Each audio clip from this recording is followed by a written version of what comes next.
Alors on va rester sur le social avec notre consoeur Mathilde Goannec et parler de ce qui vous distingue. Vous y avez déjà insisté par 3 fois presque, qui est le revenu universel d'existence, sur lequel tous les rivaux tapent et cognent en disant c'est irresponsable, ça va coûter très cher. Et on va voir une petite séquence pendant que Mathilde s'installe où vous résumez un peu l'idée de ce RUE.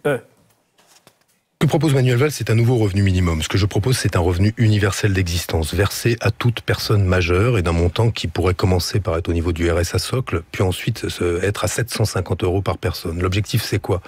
C'est d'abord changer notre relation au travail. Nous sommes en train de vivre une révolution numérique, on le voit. Dans beaucoup de secteurs, il y a une véritable transition. Il y a des secteurs, hier, vous pouviez avoir des caissières dans une grande surface. Demain, elles pourraient être remplacées, je dis bien pourraient, par des portails, des portiques automatiques. Vous avez dans une multitude de secteurs, la télétransmission, la santé, les péages où il n'y a plus beaucoup de monde, des véritables transformations qui se passent et chacun pressent que nous sommes dans un monde en transition. Et donc sur cette destruction d'emplois, ce qui est en train de se passer dans ce secteur va appeler un certain nombre de grands choix. Et je pense que le revenu universel d'existence, c'est équivalent à la création de la sécurité sociale. C'est une nouvelle protection sociale et c'est un donc montant... il ne remplace pas, selon vous, dans votre idée, qui ne remplace pas les allocations déjà existantes. Ça ne couvrira pas toutes les allocations existantes, ça se rajoute effectivement un certain nombre de dispositifs existants. Mathilde Goannec, qui tient avec d'autres la rubrique sociale de Mediapart, vous avez un quart d'heure face à Mathilde. Alors, Benoît Hamon, je vais évacuer la question du financement, parce que vous y avez déjà beaucoup répondu sur le revenu universel. Puis vous l'avez dit vous-même, à grands projets...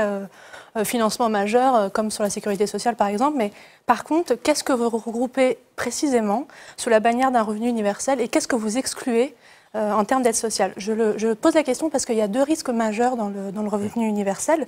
C'est le nivellement par le bas des bas salaires, et vous y êtes, j'imagine, attaché, enfin en tout cas attaché au risque, et la disparition des mécanismes de solidarité qui ont fait le ciment non pas seulement de la lutte contre la pauvreté, mais aussi de la lutte contre les inégalités sociales.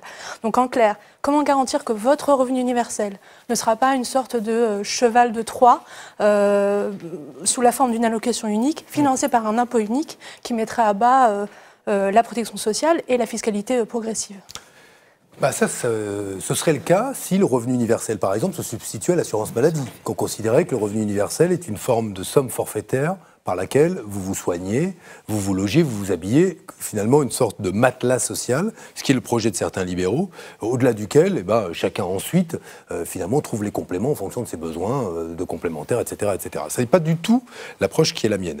Par exemple, moi je ne pense pas qu'il faille que le revenu universel se substitue à l'allocation adulte handicapé. Dès lors qu'on a une prestation compensatrice qui est liée à un handicap et donc à la nécessité pour la société finalement de compenser ce handicap pour que les personnes puissent trouver leur place dans la société, c'est l'idée de la société inclusive, à mes yeux, le revenu universel ne vient pas couvrir l'AAH. Couvrira-t-il les appels? Pour partie. S'il devait être le revenu universel étendu aux 0 à 18 ans, la question des allocations familiales se poserait. Et donc je veux poser les sujets les uns après les autres pour dire que il y en a d'autres, un minimum de vieillesse, allocation pour les parents isolés, enfin il y en a une série d'autres quand même. Évidemment, mais de toute façon, là, le revenu universel, il ne peut pas couvrir, puisqu'il est en deçà du minimum vieillesse, tel que je l'imagine, donc on ne va pas faire baisser le niveau des pensions pour les personnes âgées, notamment les plus fragiles. Comment je le conçois, je veux le redire. C'est pour moi d'abord un moyen de redonner de l'autonomie aux individus, notamment quand ils travaillent. Et je pense en particulier aux bas salaires, qu'ils soient dans le secteur de l'industrie ou dans le secteur des services, où on ne choisit pas son temps de travail, on a parfois des cadences infernales, on a même une organisation du travail qui vous empêche quasiment, presque strictement, de pouvoir vous épanouir en dehors du travail. Je le dis à tous ceux qui me disent aujourd'hui « mais Benoît Hamon est contre la société du travail, il ne voit pas qu'on s'épanouit dans le travail ». Oui, oui. Sans doute ceux qui font les lois travail s'épanouissent le matin quand ils vont au travail, se lèvent le matin et rentrent le soir. Mais il y a beaucoup de gens aujourd'hui qui d'abord aimeraient travailler et ne travaillent pas, et d'autres aussi qui travaillent, sont contents d'avoir un travail parce que ça leur permet de vivre, à peu près correctement pour certains, même pas correctement pour d'autres, mais ne vivent dans leur travail aucune forme d'épanouissement et s'estiment finalement utiles de manière très marginale au point même de perdre l'estime d'eux-mêmes. Donc ça, c'est une réalité. Le partage du travail aujourd'hui tel qu'il se fait, il se fait voilà, entre ces trois groupes, ceux qui aimeraient travailler plus parce qu'ils ne travaillent pas du tout, ceux qui sont contents d'aller travailler et ceux qui, au milieu, ne sont pas les plus nombreux forcément, mais travaillent, mais aimeraient travailler moins parce que leur travail n'est pas forcément heureux. Pour eux, le revenu universel est un moyen justement de revaloriser le travail. Pourquoi ? Un des reproches qu'on faisait notamment aux socialistes, c'était de dire vous allez monter les standards sociaux de telle manière que vous allez finalement inciter à ne pas travailler. Mais le revenu universel, dès qu'il s'ajoute à un salaire, il vient donner quoi ? De la reconnaissance au travail et la possibilité pour le salarié, librement, de réduire son temps de travail pour pouvoir se consacrer à autre chose qu'au fait de travailler. Donc, dans ma conception, qui fait l'objet d'un débat, dans ma conception, c'est d'abord un moyen d'anticiper ce que sera la raréfaction du travail, mais un moyen de donner de l'autonomie à chaque salarié. J'ajoute que c'est un point sur lequel je n'ai pas de certitude, parce qu'il n'y a que de la théorie dans ce domaine-là. J'ajoute que dans certains secteurs, nous n'anticipons pas encore si le revenu universel encourage la baisse des salaires, voire l'augmentation des salaires. Parce que d'un exemple... Il y a deux théories, effectivement. Mais qui sont, à mon avis, les deux peuvent fonctionner. Pourquoi ? Parce que dans les secteurs où le travail est pénible, si le revenu universel encourage massivement la baisse du temps de travail à l'initiative des salariés eux-mêmes, qui, parce qu'ils gardent le même pouvoir d'achat, même gagnent en pouvoir d'achat en baissant leur temps de travail, en clair, l'offre de travail, celle des salariés, va diminuer, la demande sera toujours là, tant qu'il y a des chômeurs qui veulent bien prendre les emplois, ça va, mais sinon, il peut y avoir une situation où cela pousse à l'augmentation des salaires. Donc, la théorie que j'entends de la part de ceux qui, évidemment, sont contre et vous disent c'est impraticable, c'est irréalisable, et on entendait les mêmes choses au moment où on a fait le revenu minimum d'insertion, au moment où on a fait la couverture maladie universelle, mais je dis qu'aujourd'hui, oui, il y a des points sur lesquels nous n'avons que de la théorie, c'est pour ça que je suis assez impatient, non seulement de voir les bouts d'expérimentation qui peuvent être lancés, mais surtout que nous puissions commencer à lancer ce processus en France, notamment en commençant, d'abord par tous ceux qui sont éligibles au RSA, mais aussi, comme c'est mon projet, par les 18-25 ans dès l'année 2018. Et alors, vous associez ce revenu universel, sans revenir sur les 35 heures d'ailleurs, on pourrait se demander pourquoi, à un vrai plaidoyer sur le temps partiel, vous venez de le dire. Le revenu universel deviendrait une forme de revenu complémentaire qui permettrait d'avoir un temps partiel qui ne soit pas subi, mais qui soit choisi. Ok, d'accord. Alors, sachant que le temps partiel, et c'est peut-être un angle mort de votre programme, est déjà majoritairement, massivement dominé par les femmes, ce qui est un vrai problème sur la question de l'accès des femmes au marché de l'emploi. Mais comment faire justement que votre temps partiel, enfin la vision que vous avez du temps partiel, ne soit pas une manière, puisqu'il y a un revenu complémentaire, ou en tout cas un revenu assuré à toutes les femmes, qu'on va aller vers les femmes s'occupant des personnes âgées, parce que ça c'est quelque chose que vous citez souvent aussi sur la question de la dépendance ou vers les enfants. Bah oui, mais c'est ce que n'ont pas réussi à faire les autres, à éviter que le temps partiel soit un attribut féminin. Comment faire pour que vous, ça ne soit pas le cas? Alors, d'abord, c'est une excellente critique. Je veux dire que je prends très au sérieux. Non, mais au sens, c'est pas une bonne question. Je suis content que vous me l'ayez posée. Non, mais je pense que c'est vraiment un des angles par lesquels on peut vraiment améliorer le dispositif. Moi, quand je pensais, ou quand j'ai pensé finalement à la manière concrète d'utiliser le revenu universel d'existence, j'ai effectivement pensé à ces femmes que j'ai rencontrées, nombreuses, parce que je m'intéresse à la question du vieillissement et de la prise en charge du vieillissement dans ce pays, qui sont auxiliaires de vie ou à domicile ou en EHPAD, et qui, pour beaucoup, occupent des emplois qui sont des emplois difficiles, mal payés, et avec des horaires qui sont des horaires impossibles. Et j'ai vu en quoi, là, le revenu universel d'existence pouvait être un complément qui leur permettait de reprendre la maîtrise, finalement, d'une vie, d'un temps de travail sur lequel elles n'avaient guère de prise jusqu'ici. Mais je pense aussi à des ouvriers, qui sont des ouvriers qui aujourd'hui ont des métiers pénibles. Je vais prendre deux exemples. On me disait, Benoît Hamon, vous ignorez la société du travail. Pourquoi Édouard Martin, qui a connu, lui, le travail pénible, soutient-il ce projet? Pourquoi le leader de GAD, Olivier Lebras, m'a rejoint sur notamment le revenu universel d'existence. Deux figures syndicales au départ qui soutiennent votre campagne. Et qui connaissent la réalité du travail. Alors, maintenant, Édouard est député européen, Olivier Lebras, lui, est conseiller régional, mais bon, Il travaille dans un l'aéroport de Brest. Oui, mais bon, il a bien fallu retrouver du boulot, parce que mais ce qui était intéressant, c'est j'ai eu des discussions avec eux aussi pour voir de quelle manière le revenu universel d'existence correspondait ou pas à une demande des travailleurs et à une demande qui leur permettrait finalement de retrouver l'autonomie qu'ils n'ont pas. Et dans mon idée, c'est cela, pour le travail peu ou pas qualifié. Mais j'y ajoute une autre situation, puisqu'on parle du vieillissement. J'ai été très frappé de la situation.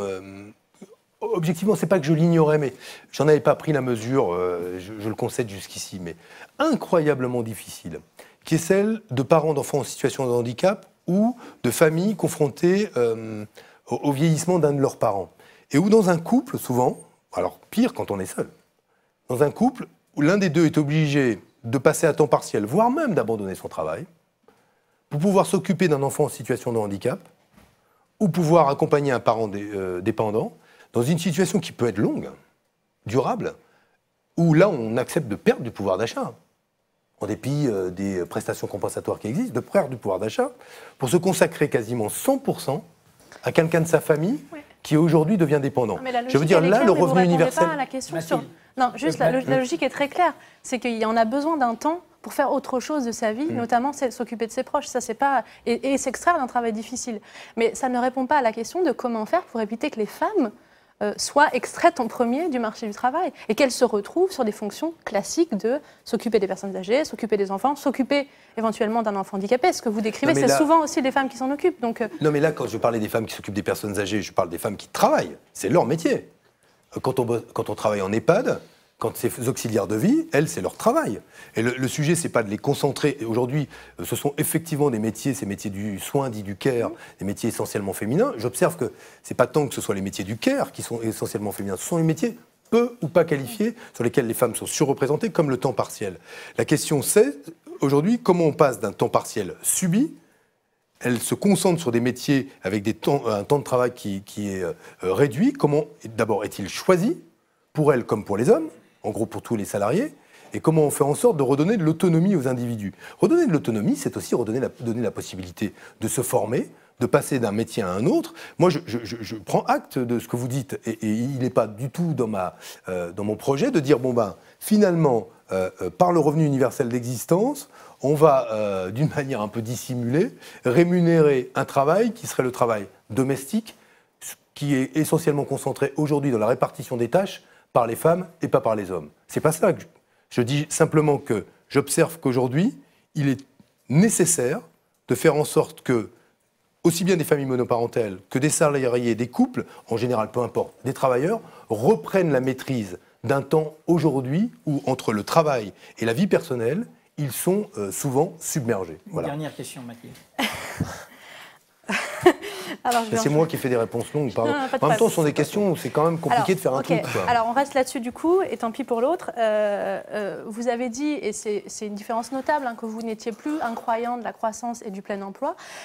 Et on pourrait dire que ce qui vient de s'écouler, ces décennies qui viennent de s'écouler, pourrait vous donner raison, l'urgence écologique aussi, puisque effectivement c'est lié. Mais l'emploi, c'est pas le travail. Mais j'ai pas dit le plein emploi, donc j'ai dit je suis plus croyant dans la croissance.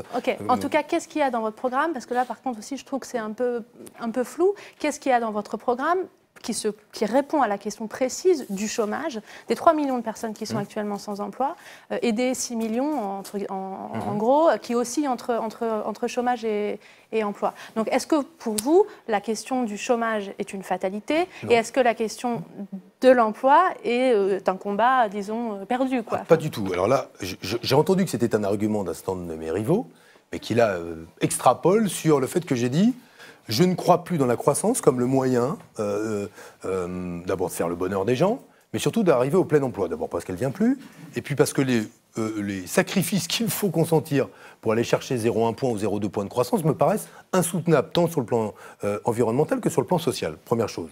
Est-ce que ça veut dire que je ne crois plus au plein emploi? Moi, je crois au partage du travail. Si le travail se raréfie, il faudra le partager.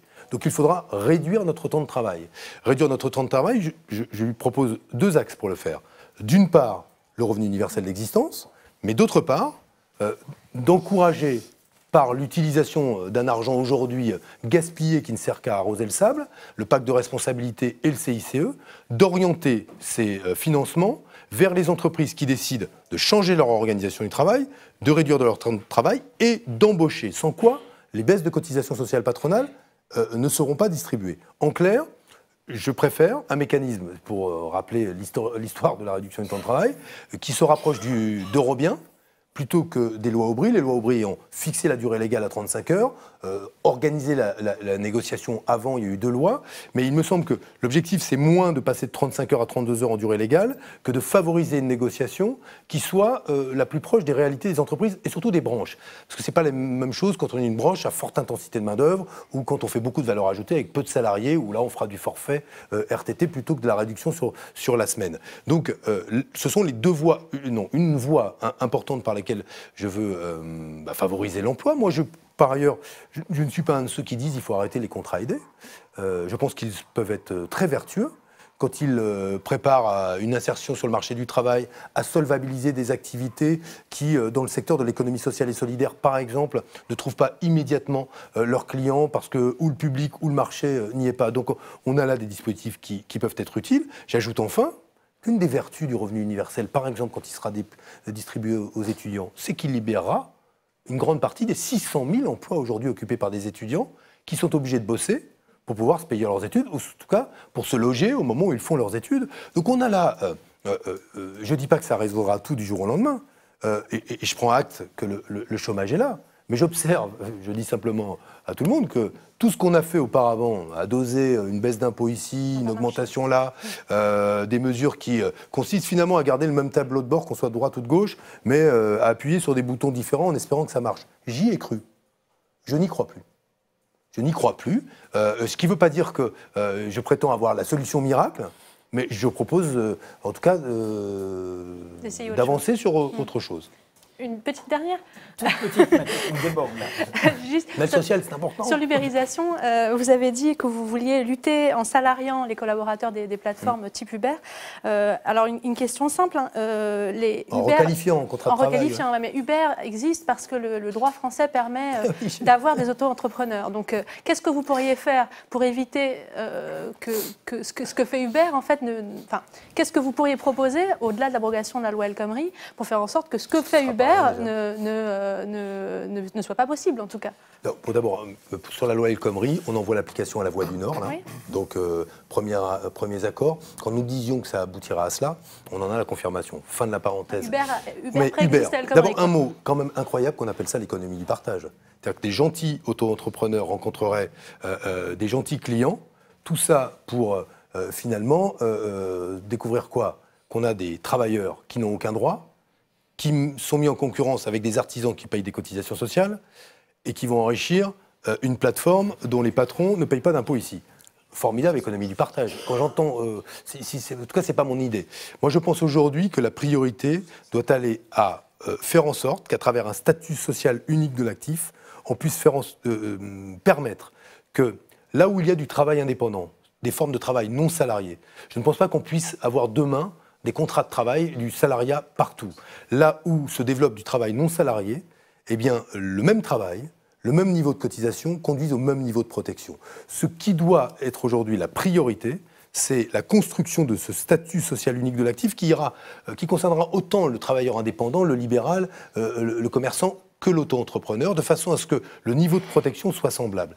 Et c'est pour moi la priorité, parce que sinon, on prend les choses dans le mauvais sens. C'est-à-dire que je ne crois pas qu'on règle le problème finalement en disant tout le monde doit être salarié ou bénéficier de la même couverture dans le régime général, comme ça peut être le projet de certains. Je pense qu'aujourd'hui, il faut réfléchir à la façon dont on équipe en droit celles et ceux qui ont trouvé à un moment, à travers ces formes de travail, une opportunité de développer une activité qui ne peut pas être forcément salarié de façon classique, qui est un travail qui correspond à un emploi et qui doit être équipé en droit. C'est en tout cas l'objectif qui est le mien. C'est pour ça que non seulement j'abrogerai la loi El Khomri, mais je proposerai qu'avec les partenaires sociaux, nous fassions une loi travail qui se préoccupe de ces nouvelles formes de travail.